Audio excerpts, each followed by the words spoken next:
안녕하세요. 알려준 마당 채널의 김쌤입니다. 안녕하세요. 두목입니다. 네, 동굴입니다. 네, 두목님과 동글, 저 김쌤 이렇게 셋이 알려준 마당 채널을 운영하고 있는데 저희는 문학으로 소통하는 채널이에요.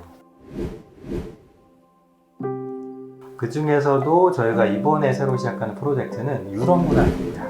네. 유럽 문학 좋죠. 네. 근데 네, 너무 좋습니다. 광범위한데 그래서 저희가 소 테마를 4개를 잡았어요. 4개를 잡아서 하는데 첫 번째 테마가 성과 사랑입니다.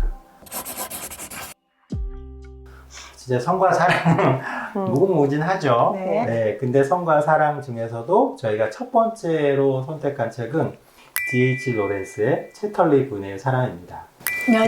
연인. 처음에는 사랑으로 번역이 됐었던 걸로 기억을 맞습니다. 해요. 네. 두 분 요 저기 소설 읽으셨죠? 네. 언제? 저는 아주 네. 중학교 1학년 때. 중학교 1학년 때 발랑 까쳤었네. 굉장히 몰입해서 읽었습니다. 몰입해서 숨어서 읽었죠? 네, 물론이죠. 그리고 특별히 그 남녀 주인공이 사랑을 나눈 장면만 찾아서 저도 읽었는데요. 사춘기 소녀 시절에 오로지 그 생각밖에 기억이 안 나는 거예요. 그 장면밖에? 네. 쌤은 어떻게 읽으셨어요? 저는 채털리라는 부인이 네. 차탈리 막 이래가지고 네, 그 네. 말만 많이 들었었고요. 한 10년 전에 문학한다고 살짝 읽고 네네. 이번에 정식으로 좀 읽게 되었어요. 재밌었어요. 네, 재밌었어요. 네. 일단 재미가 있고 네. 저는 제 어렸을 때 그런 시리즈가 유행했었어요. 맞아요. 영화로 네. 무슨 부인 시리즈 네. 우리나라 영화 에마 부인 네. 1대1마 안소영 그다음에 남방열사 김부선 씨가 나온 3대 에마 맞아요. 그리고 또 실비아 크리스텔의 맞아, 엠마누엘 맞아요. 부인의 사랑. 맞아요. 내가 자꾸 그래서 채털리 분의 연인이 아니라 사랑을 자꾸 이렇게 실수하는데 그때 저는 와 그러면 이 책도 그런 내용인가 하고 읽었죠. 근데 앞에는 맨 그런 내용은 하나도 없어. 그렇죠. 그게 엄청 실망했었던 기억이 납니다.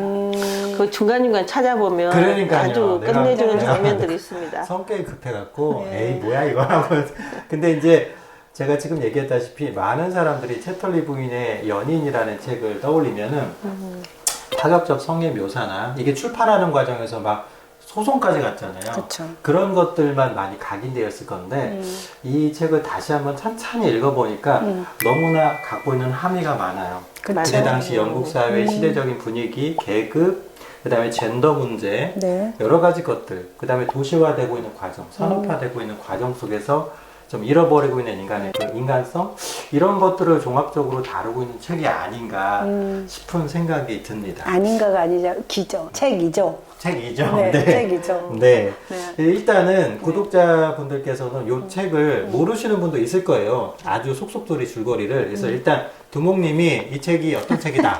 네. 두목을 한다고 그래서 두목님이죠. 그래서 두목의 보스라는 의미 아니고. 네, 어. 보스 기지도 있고 네, 두 네. 몫을 하는. 그러니까 두목 하나 봅시다. 저는 뭐가 뭔지 모르겠습니다. 두목인지. 어쨌든 이 네. 차탈레 부인의 연인이라는 책은 네. 왜 지금까지 읽혀지고 있나? 네. 단순히 우리가 삼류 이야기 그 아주 가시거리 이야기였다면 지금까지 익혀질 리가 없죠. 그렇죠. 예, 등장인물 세 사람을 중심으로 이야기가 펼쳐지는데 이제 클리포드라는 남편, 코니라는 아내 네. 그 사이에 이제 그 문제적 인물인 그 멜로즈가 멜로즈. 있죠. 네. 그래서 이 삼각관계를 구도를 잡아가지고 이야기를 굉장히 긴장감 있게 펼쳐나가고 있는데 네. 이 여성의 시점에서 이야기가 전개되고 있다는 거, 또 그 다음에 그 멜로즈를 그 선택함에 있어서 굉장히 그 능동적이고 그침없이 자신의 삶을 주체적으로 이렇게 이끌어가는 여성의 모습을 보여주고 있어요, 코니가.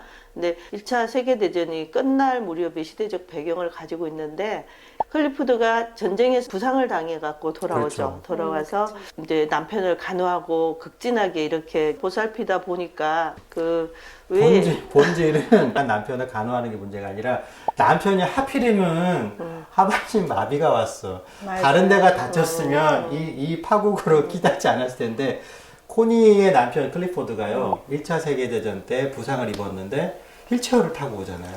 그렇죠. 그러니까 제 생각에는 척추를 다친 것 같아. 절망적이었어요. 그래서 그 성기능 장애가 온 거죠. 네. 포인트는. 근데 그런 걸 다 덮어버리고 살아가기에는 그들은 너무나 젊었고 아직은 그렇죠. 남아있는 날들이 많은 주인공들이다 그때가 몇 보니까 살 정도 된 한 거예요? 20대 한 23? 후반 정도 스물 됐고 정도. 코니는 23. 23. 그러니까 그거 네. 기다리겠냐고. 네, 젊죠. 그런 가정에서 이제 우연히 네. 그 숲속에서 이렇게 멜로즈를 만나게 되는 거죠. 네, 운명의 네. 남자를 네. 만나게 되는데 그의 그 탄탄한 근육질 몸매와 그다음에 자연 속에서 인간이 가진 그런 매력 이런 것들을 만나갖고 그냥 단번에 사랑에 빠지게 쉽게 되는 말하면 거죠. 이제 콩깍지가 씌인 건데 네. 초자연적이다, 이 예. 남자가. 멜로즈라는 인물은 그 사냥터 직이에요. 네. 맞아요. 그러니까는 이 세 사람의 상관관계가 단순히 그 연인 관계가 얽힌 게 아니라 계급을 또 뛰어넘는 관계. 그렇죠. 주인과 일을 도와주는 사냥터 지기로 나오는데요. 예.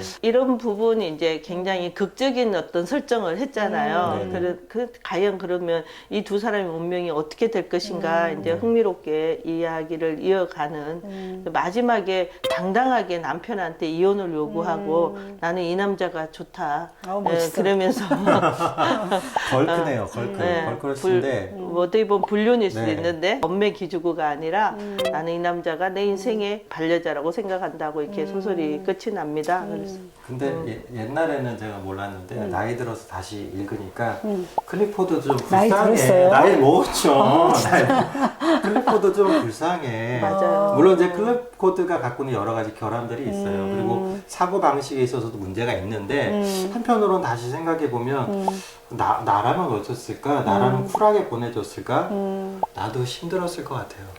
여기에 나오는 인물 세 사람은 다 어쩌면 내가 알고 있는 한 번은 보았음직한 맞아요. 아니면 또 우리 주변에 있는 인물들의 현실적인 성격을 다 인물들이에요. 만들어주고 있어요. 네네. 그래서 어느 누구도 그 인물의 입장에서 들어가 보면 거기에 상처도 있고 또 어떤 안타까움도 있고 다 네. 있는데 그럼에도 불구하고 우리가 D.H. 로렌스의 이 작품을 저는 이렇게 높이 평가하고 싶어요. 어떤 계급이라든가 어떤 사회적인 억압이라든가 여성의 어떤 그 신분이라든가 이런 것들을 굉장히 이 세 사람의 관계를 통해 가지고 우회적으로 잘 보여주고 있거든요.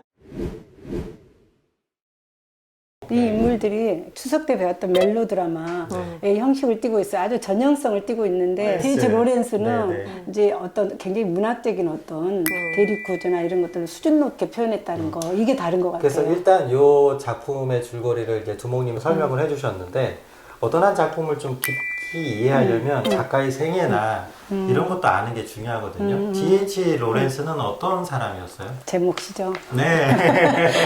제가 좀 버벅거리를 잘해서 네. 그냥 저는 적어왔습니다. 네. 네, 1885년생이더라고요. 그러니까 네. 지금 현재 살았다면 135세. 135세. 예. 그다음에 강부의 아버지고요. 네. 어머니는 교사였어요. 맞아요. 그다음에 삼남 미녀 중에 넷째로 영국 출신입니다.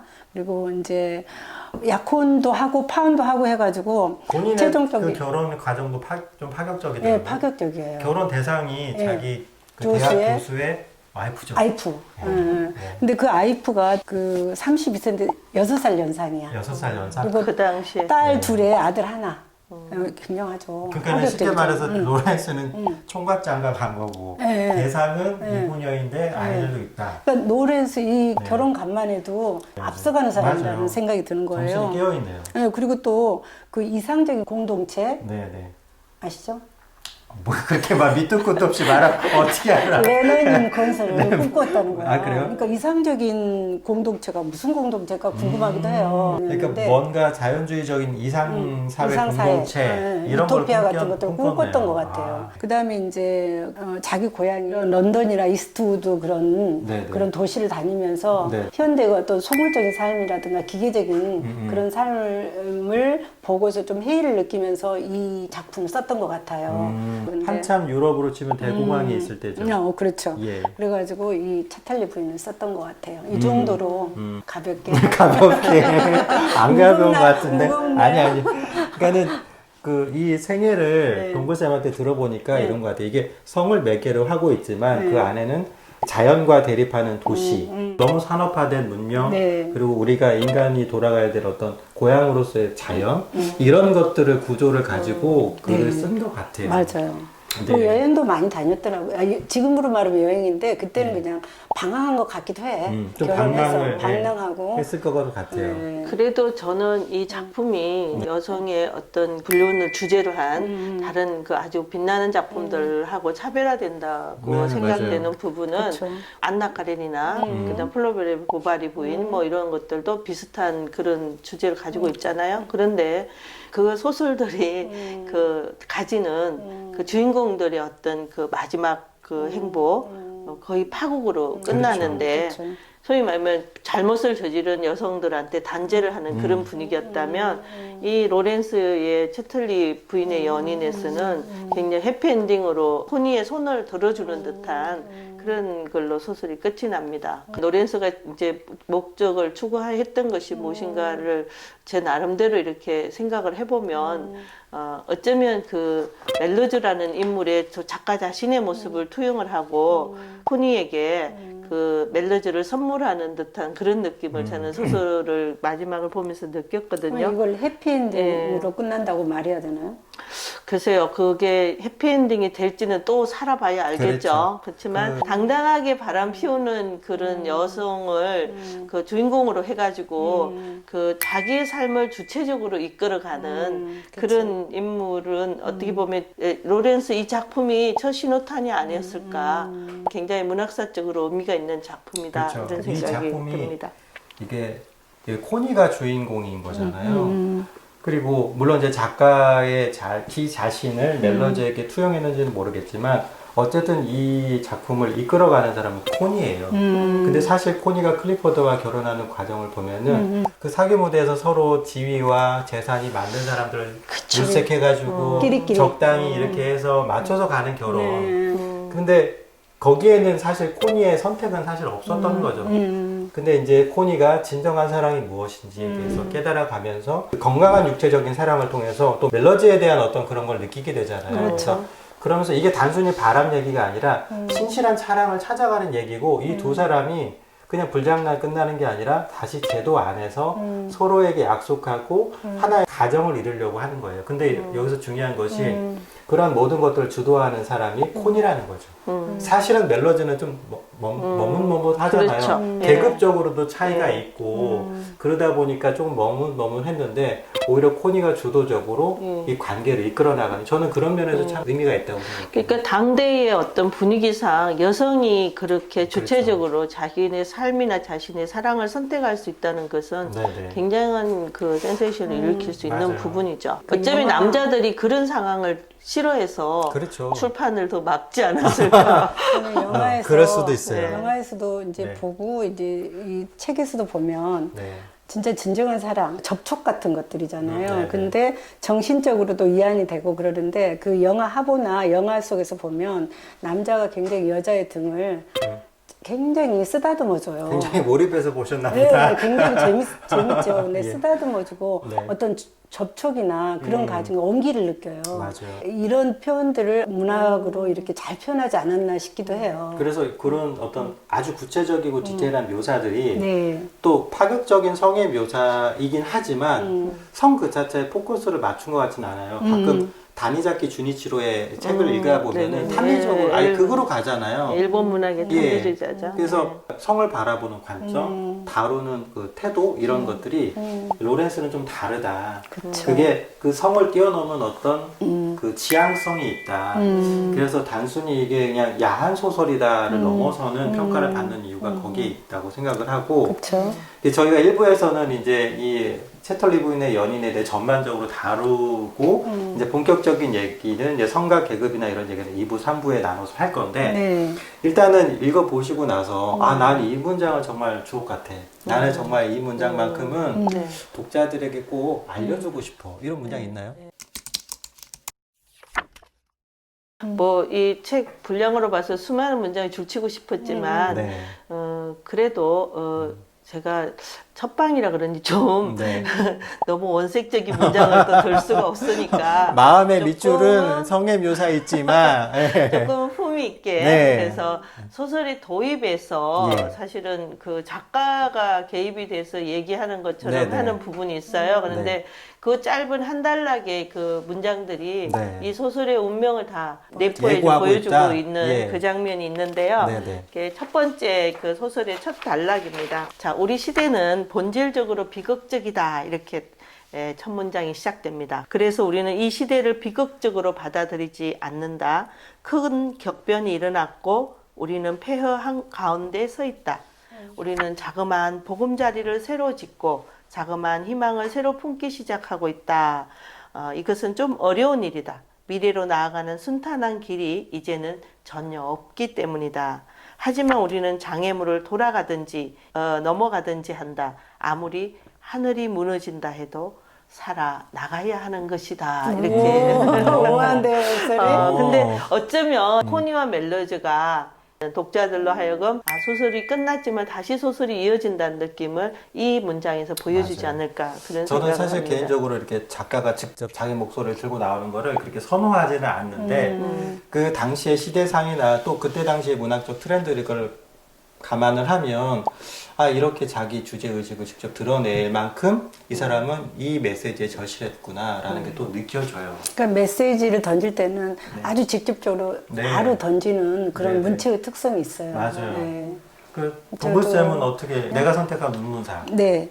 이 쓰레기 같은 천박한 졸부들과 향락적인 세상, 향락적, 질기자판. 이 문장들이 예. 이런 문장들이 연극적인 문장들이에요. 어떻게 보면 맞아요. 로미오와 네. 줄리엣의 오 로미오, 당신은 어떠십니까? 네, 네, 막 네. 이런 식으로 장미로 한들 장미지 않습니까? 이런 거하고 똑같은 거예요. 근데 굉장히 연극적인 문장들이 굉장히 많다. 굉장히 과장된 표현 같은 예, 느낌이 드네요. 가장하면서도 네, 연극적이면서도 네, 그런데 그러면서 또 하나의 현대적 질병을 이야기를 하고 있는 거죠. 그 현대적 질병 때문에 네. 이 문장을 선택하신 건가요? 예. 그게 어떤 병이죠? 그러니까 즐기기 위한 것들이 뭐냐. 그러니까 즐기는 거는 나름대로의 사람마다의 다 다름인데 굉장히 획일적인 어떤 틀 안에서 여행을 가고 또 여행을 가서 남이 느꼈으니까 산수유꽃을 봐가지고 산수유꽃이 이렇다 누군가 하니까 마치 내가 그것처럼 느낀 것처럼 말하는 이런 것들을 획일적인 어떤 즐거움 똑같은 뭐 획일적인 쾌락 이런 것들을 이야기하고 있지 않나 저는 싶어요. 이렇게 잠깐 느껴졌는데 네. 이 로렌스가 보기에는 어떤 것을 즐기는 행위 자체를 문제시한 게 아니라 그걸 즐기려는 태도, 그러니까 본질을 보려고 하지 않고 그것을 그냥 감각하고 경험하고 거기서 끝내버리고 그걸 극대화하려고 하는 태도를 조금 지적한 얘기 아닌가라는 예, 생각이 그것도 약간 있죠. 듭니다. 그것도 있죠. 예, 예. 약간 들은 게 그런 점도 있죠. 네네네. 이 문장이 저한테 확 꽂혔는데 이 쓰레기 같은 천박한 조물들과 향락적인 세상, 향락적. 즐기자판. 아니 뭐 좀 즐기고 나서 난 좀 즐겼으면 좋겠어. 예. 두 분은 솔직히 즐기고 살고 계신가요? 네, 저는 여러 면에서 성과 사랑의 면에서. 아니 뭐 성과 사랑에서 왜 또 꼬리를 내려? 즐기고 살면 좋겠죠. 저도 이 코니처럼 당당하게 나는 이 남자가 좋아하고 네. 그런 남자 나타나길 기다립니다. 예. 네. 응원하겠습니다. 즐기고 계세요? 저요? 네. 저는 즐기고 있죠. 나는 싱글인데. 어쩐 얼굴이 하나더라. 농담이고요. 즐기고 싶습니다.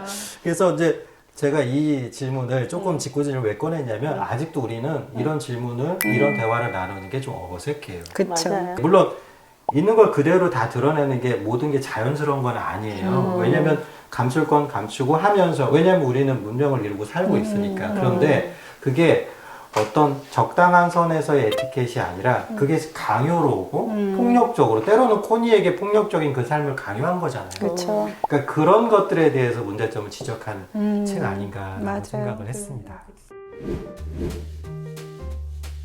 저희가 이제 앞으로 2부, 3부에 걸쳐서 또 이 채털리 분의 연인을 다룰 텐데요. 일단 첫 방을 했는데 소감이 어떠세요? 네, 처음이기도 하지만 네. 정신이 하나도 없는 것 같습니다. 익숙해지면 네. 이제 36번쯤 끝날 때쯤 그렇죠. 제대로 제가 판 위에서 작두를 타지 않을까 싶습니다. 저는 뭐 버벅거리는 게 제 매력이라고 생각해요. 그냥 뭐 잘하려고 하지 않고요. 책 읽으면 느낀 대로 내 나름대로의 방식대로 이 방송을 한번 해보려고 합니다. 네. 저희는요, 알려준 마단의 특징은 우리는 이게 꾸미는 거 없다, 있는 그대로 한다.